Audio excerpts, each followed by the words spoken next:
We need to make the best. We don't have time to sit there and sort beans. In fact, as a craft chocolate maker, if you're still sitting there sorting beans, you're doing something wrong. You need to buy from better sources. And so we are at the point where we don't sort anything because it makes a lot more sense to have it sorted in the country of origin at whatever labor costs are not happening at Hawaii labor prices or United States or Europe labor prices.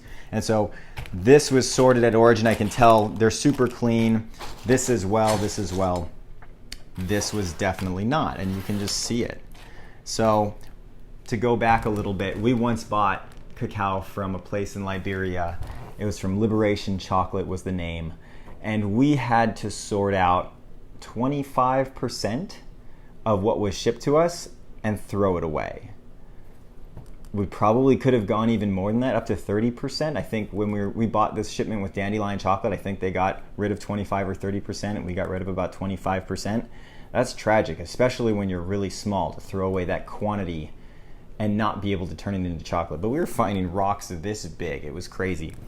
So you got to be really careful what you buy. But this